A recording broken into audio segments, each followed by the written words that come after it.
El teniente coronel del ejército Héctor Varela, con uniforme y sable de rigor, sale confiado de su casa. Inesperadamente un hombre le corta el paso. El teniente coronel, sorprendido, intuye que su vida corre peligro, pero es demasiado tarde. Una bomba casera explota a sus pies y lo hiere gravemente. Con las piernas lastimadas, mientras se sostiene de un árbol, intenta desenvainar su sable, pero el agresor, también herido por la explosión, le dispara 5 veces.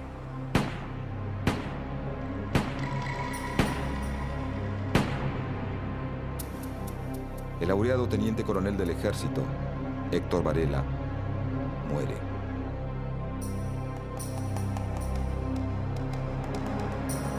Su asesino es detenido a solo 2 cuadras sin oponer resistencia. Es un anarquista alemán y se llama Kurt Wilkens.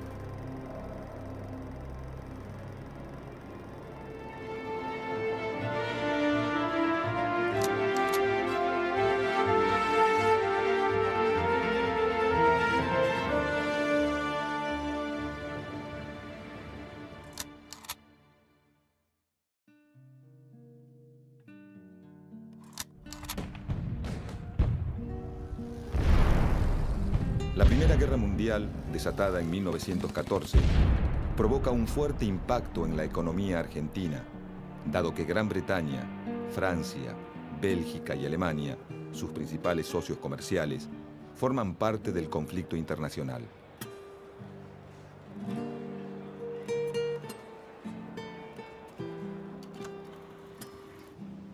Esta situación frena el ingreso de capitales, disminuye la exportación, reduce la cantidad de barcos que circulan entre Europa y Sudamérica y provoca la escasez de insumos y productos terminados.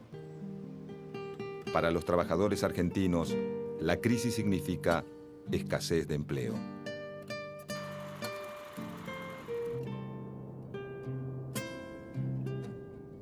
En 1917, el 20% de la población activa está desocupada.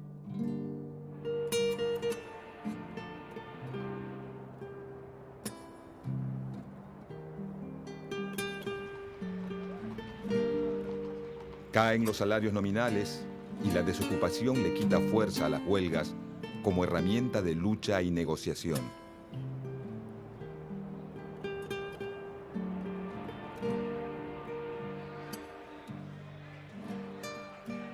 Al finalizar la guerra, comienza la recuperación económica. El crecimiento de las exportaciones trasciende en el mercado interno y suben los precios de los alimentos.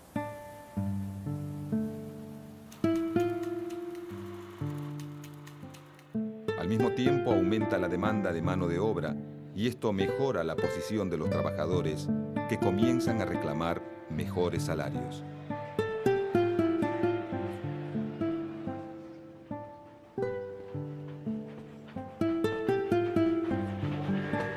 Entre 1916 y 1918, algunos sindicatos logran el arbitraje del gobierno nacional en sus conflictos.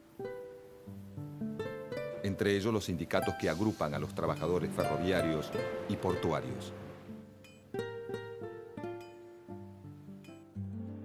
El gobierno de Hipólito Yrigoyen es el primero en intervenir en las negociaciones de salarios entre sindicatos y empleadores. Esta situación fortalece la posición de sindicatos de larga trayectoria, como la Fraternidad de Maquinistas, creada en 1887, y de otros más recientes, como la Federación Obrera Marítima y la Federación Obrera Ferrocarrilera, surgidas en la década de 1910. Su capacidad de frenar el transporte en momentos clave les permite obtener, muy tempranamente, conquistas salariales, de condiciones de trabajo e incluso de seguridad social. En diversas zonas urbanas como Rosario, Buenos Aires y el Gran Buenos Aires, el crecimiento del frigorífico industrial dedicado a la exportación y el de industrias orientadas al consumo local aumenta el número de trabajadores permanentes.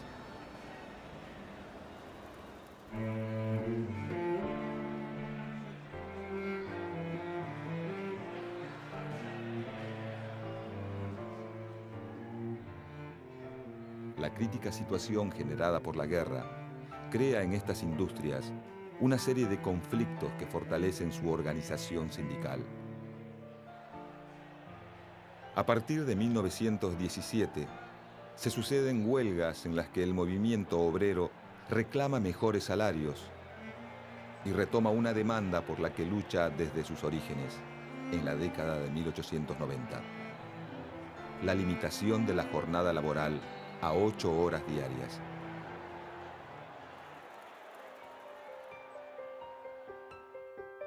Con el acceso al Parlamento de legisladores del Partido Socialista, se elaboran las primeras leyes obreras.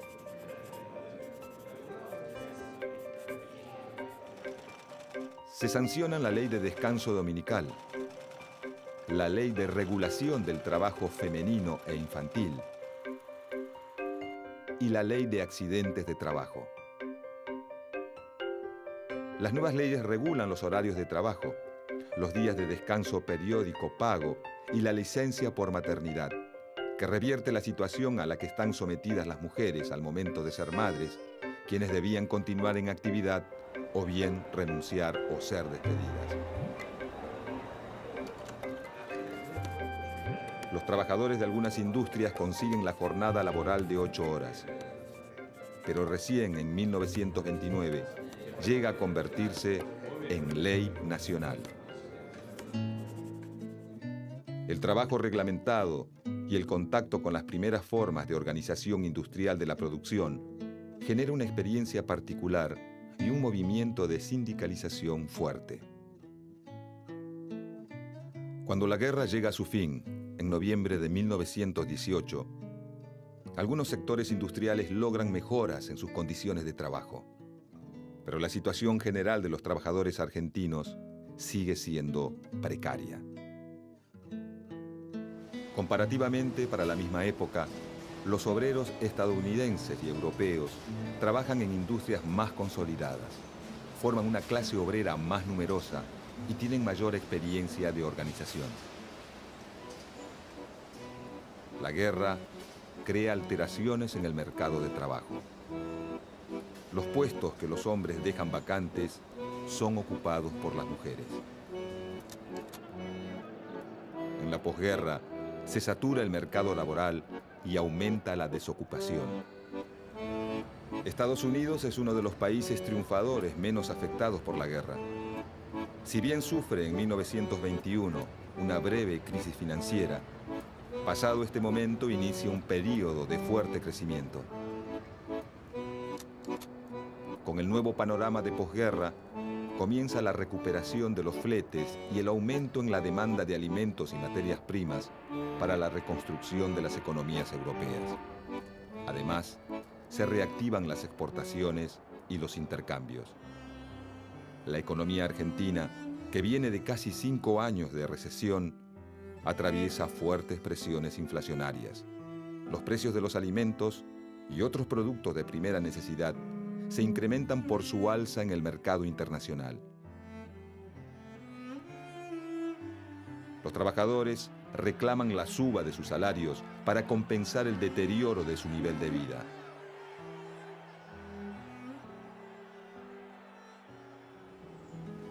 Con la llegada de la primavera en 1918 y el comienzo de la temporada de cosecha, en el campo pampeano se produce un aumento de la demanda laboral y una migración de obreros que se trasladan de la ciudad al campo en busca de empleo. Todos los sectores laborales cuentan con mejores condiciones de negociación. Los trabajadores del transporte realizan paros y las cosechas se acumulan a la espera de ser cargadas en vagones o buques. La necesidad de mano de obra en el campo permite a los trabajadores estacionales reclamar mejores salarios.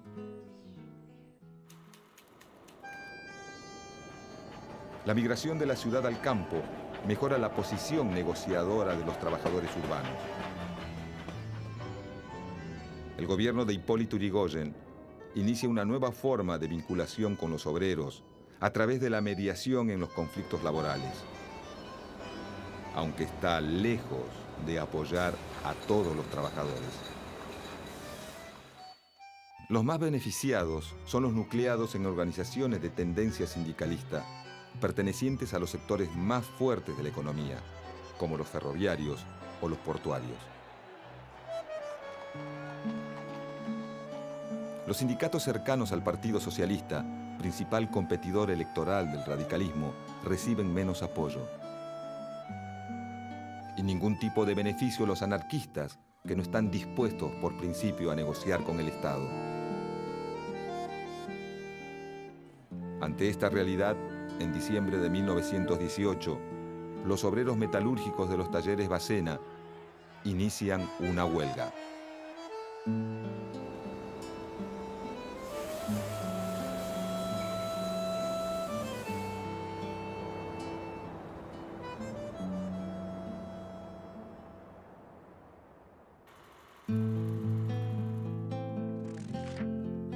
Los obreros de los talleres Bacena reclaman aumentos salariales y reducción de la jornada de trabajo a 8 horas.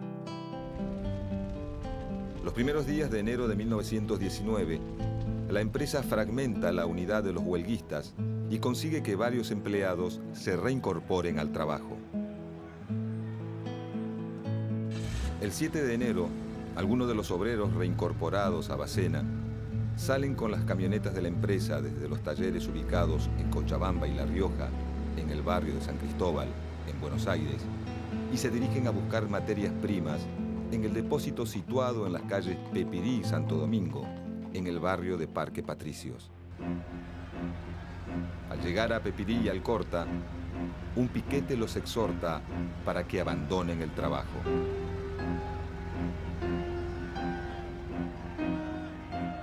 Frente a la negativa, los huelguistas les arrojan piedras y maderas y los rompehuelgas responden con balas.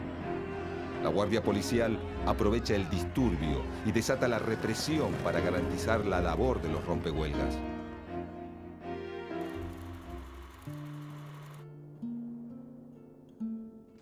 El enfrentamiento deja 3 heridos en las fuerzas represivas y entre los obreros 4 muertos y 30 heridos, algunos de los cuales fallecen más tarde.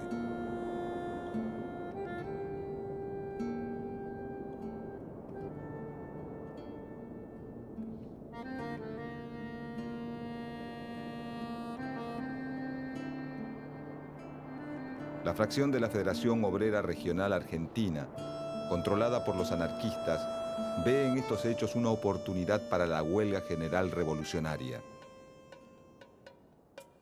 Convoca el paro para el 9 de enero y organiza distintas formas de acción insurreccional.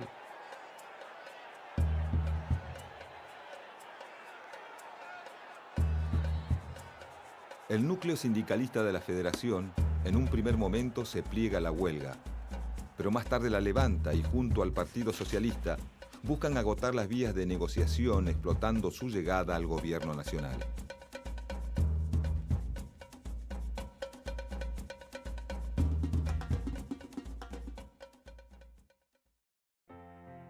El 9 de enero se dispone también como fecha para sepultar a las víctimas. El cortejo fúnebre se convierte en un acto de protesta contra la represión policial.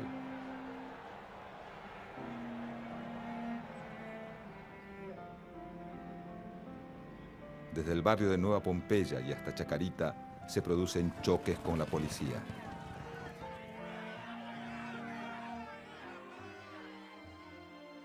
Al llegar al cementerio, las fuerzas policiales abren fuego contra la columna de obreros.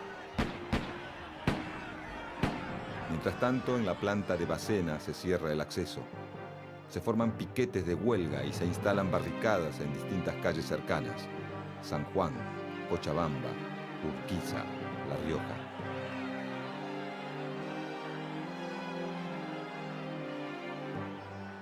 La prensa oficial anuncia que los obreros muertos suman 40. La prensa obrera cuenta un centenar y más del doble de heridos.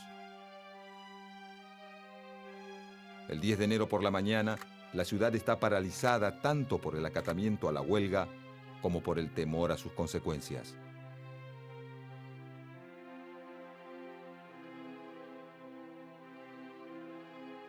Los enfrentamientos, choques, piquetes y barricadas se multiplican en los barrios obreros de Once, San Cristóbal, Parque Patricios y Boedo.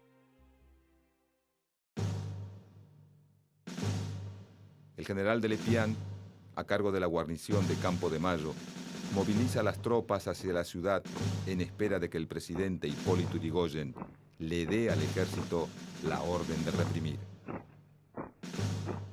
Luego de unas horas de incertidumbre, que algunos entienden como vacilaciones del presidente y otros como un intento de golpe de Estado, Yrigoyen ordena la intervención militar en la ciudad de Buenos Aires y designa a de Lepián a cargo de la operación.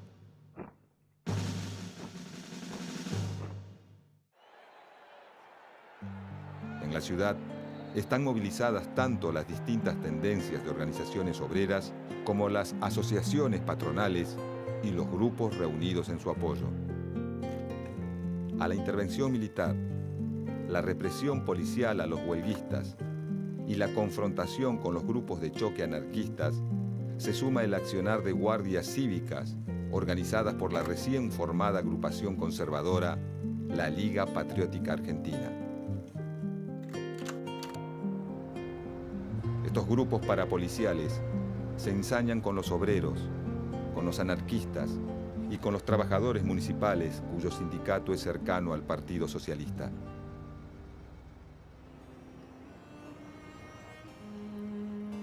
Las fuerzas represoras despliegan sus ataques, particularmente en los barrios donde se concentra la colectividad judía, como Once y Villa Crespo, por considerarlos rusos y por eso sospechosos de revolucionarios.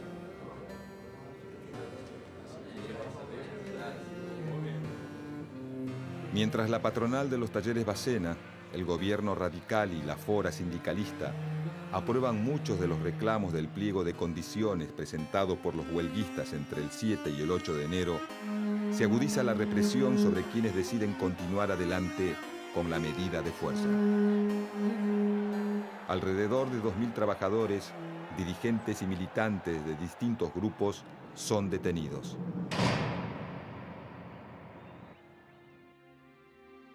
Las acciones organizadas por los obreros más radicalizados continúan por 3 días hasta el 13 de enero. La represión policial y militar también. La Semana Trágica no es la primera confrontación entre trabajadores y patrones, ni la única durante este año, pero sí una de las más sangrientas. Los reclamos a lo largo de todo el territorio nacional no se detienen. Durante 1919, cerca de 50 huelgas reúnen unos 10.000 trabajadores.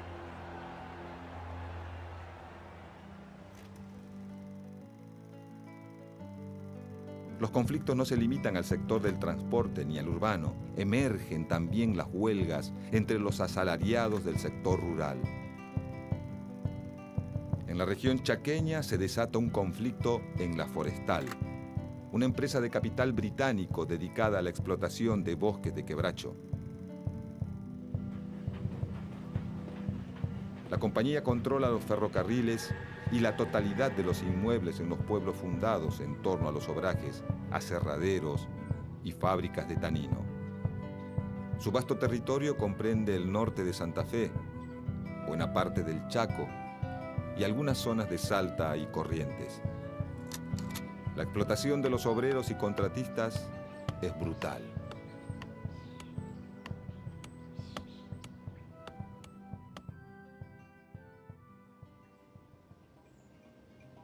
En 1919, los trabajadores de La Forestal presentan un pliego de condiciones que demanda aumento de los jornales, turnos limitados a 8 horas y la suspensión de los despidos. El presidente Hipólito Yrigoyen envía a la Gendarmería Volante, un cuerpo militar creado por el gobierno y financiado por la empresa. A las persecuciones de obreros y militantes se suman una gran cantidad de despidos. Crean listas negras, deportan a los trabajadores e incendian muchas de sus casas y sedes sindicales. El conflicto en la forestal finaliza, pero los obreros no consiguen ninguna de las mejoras exigidas. Para inicios de la década de los 20, el reajuste de las economías europeas provoca una crisis financiera en la Argentina.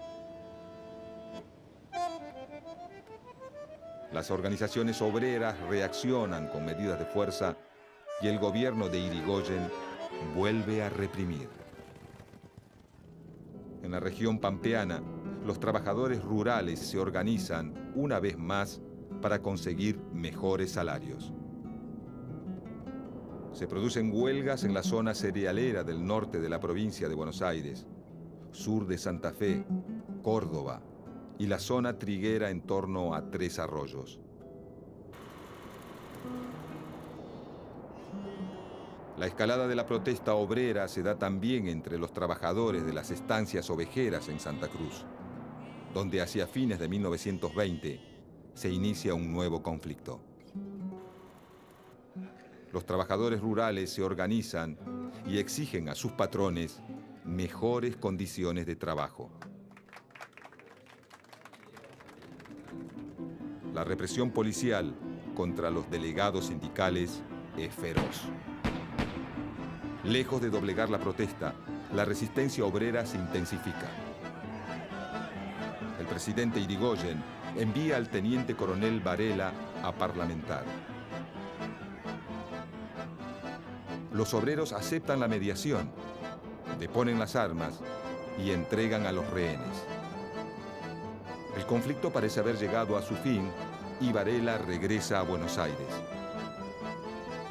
Pero en la Patagonia, la continua represión por parte de la Liga Patriótica generan malestar entre muchos de los trabajadores.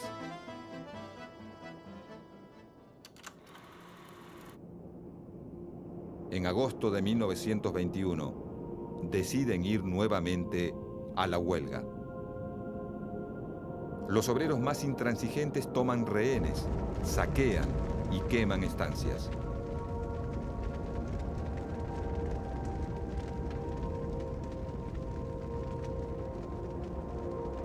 El gobierno nacional califica sus acciones de subversión armada y bajo el imperio de la ley marcial Irigoyen envía a Varela, esta vez al mando de las tropas regulares del ejército, la policía territoriana y la Liga Patriótica para terminar con la insurrección.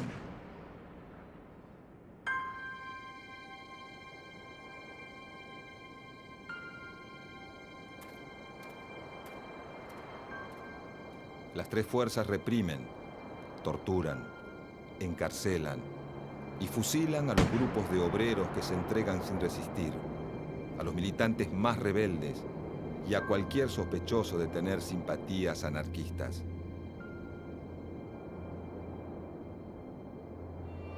La represión finaliza por pedido de los terratenientes que temen quedarse sin mano de obra. El gobierno recibe con honores al teniente coronel Varela, responsable de las acciones en la llamada Patagonia Trágica, con más de 1.500 obreros muertos y 600 detenidos y torturados. Quienes quedan en libertad sufren como represalia la reducción de sus salarios en un 50%. Hacia 1922, la recuperación de la economía argentina apoyada en la mejora del mercado internacional reduce las tensiones. Aumenta la demanda de trabajo y se recupera el flujo inmigratorio para mano de obra perdido a principios de siglo. Los sindicatos, para conseguir mejoras laborales, cambian de estrategia y despliegan tácticas de negociación más que de confrontación.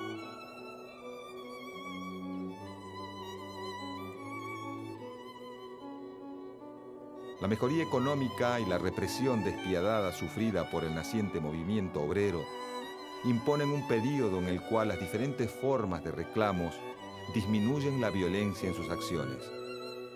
Pero los ideales de dos mundos diametralmente opuestos son irreconciliables.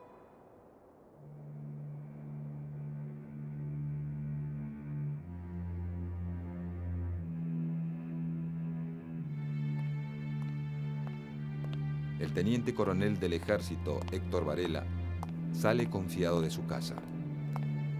Inesperadamente, un hombre le corta el paso y le arroja una bomba casera que explota a sus pies y lo hiere gravemente.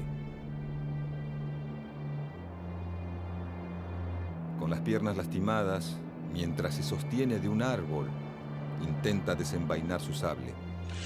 Pero el agresor, también herido por la explosión, le dispara 5 veces.